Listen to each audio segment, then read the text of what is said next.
Аялдарда тукумсуздук оорусу эмнеден улам пайда болот? Бул ооруга чалдыкпоо үчүн эмнелерди кылуу зарыл? Алдыда сиздерге кененирээк айтып беребиз. Турмуш кургандан кийин аялдарда 1 жыл ичинде кош бойлуулук сезилбесе, тукумсуздук оорусунун белгиси болуп саналат. Дарыгерлер бул оору 2 түргө бөлүнөрүн. Биринчиси 9 же 12 ай аралыгында такыр түйүлдүк пайда болбосу болсо, ал эми экинчиси алгачкы түйүлдүктүн түшүп калуусунан улам узак убакыт аялдарда кош бойлуулук каттолбосу болуп саналат. Адистер мындай абалга түрдүү нерселер себеп болушу мүмкүн экендигин айтышат.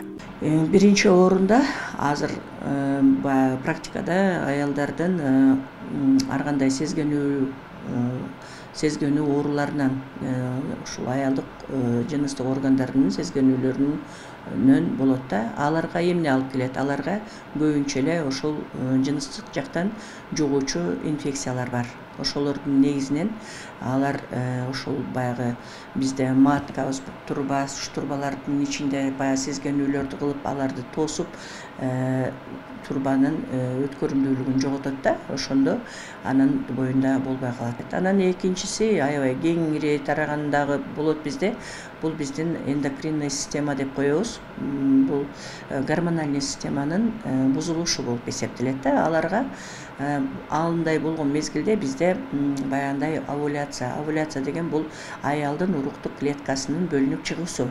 Ошол жок болуп калганда бизде андай тукумсуздукка алып келет. Тукумсуздук оорусун дарылоо узак убакытка созулушу мүмкүн. Дарыгерлер айткандай, дарыларды жана ар кандай ыкмаларды өзгүлтүксүз аткаруу менен жакшы жыйынтыкка жетүүгө болот. Алардын бардыгын биздин ушул заманбап ар кайсы лабораториялык изилдөөлөр менен, ар кайсы медициналык жабдуулар бар. Ошолор менен изилдөө жолдору менен аларды кайтарып дабалап койсо болот.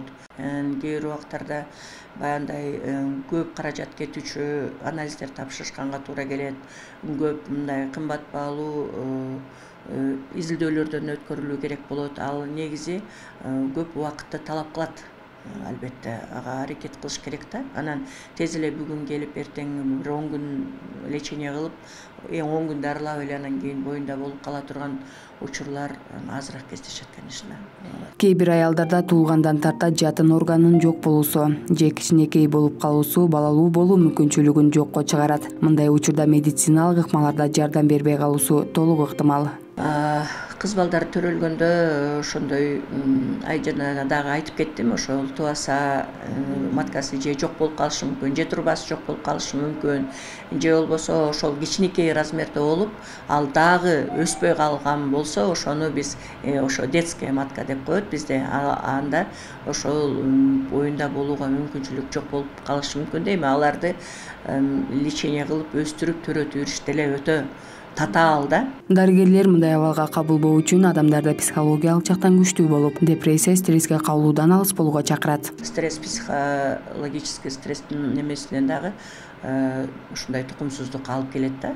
Көп кыздарыбызды, эркектерибизди ошондой себептер менен келгендерди биз психологдордун жардамы менен алар төрөп алган кыздар деле кездешет. Өзүбүздүн негизги социалдык шарттарыбызга деле жараша болот. Эми акыркы жылдары баягы жумушсуздуктан же болбосо жаштар акча табабыз дешет, жакшы жашообузду өзгөртөбүз дешип, ар кайсы жактарга барып иштеп келип атышат. Жыныстык жактан оорулар жугузуп алып атышат, суукта калып атышат, ысыкта калып атышат, жеген тамактары кандай тамак жеп кандай эс алып атышат. Ошол дагы көп эмени ойнойт да бул жердечи, себептер болуп эсептелет. Жашоодо эң кымбаты бала эмеспи? Андыктан дүйнөгө дени сак баланы алып келип, өмүрдүн ырахатын сезүү үчүн дарыгерлер эң алгач гигиеналык эрежелерди сактап, ден соолугубузга кам көрүү керек экендигин эскертет. Акмарал Маликова, Самат Сайдамат уулу, Арутан көрсөтүүсү.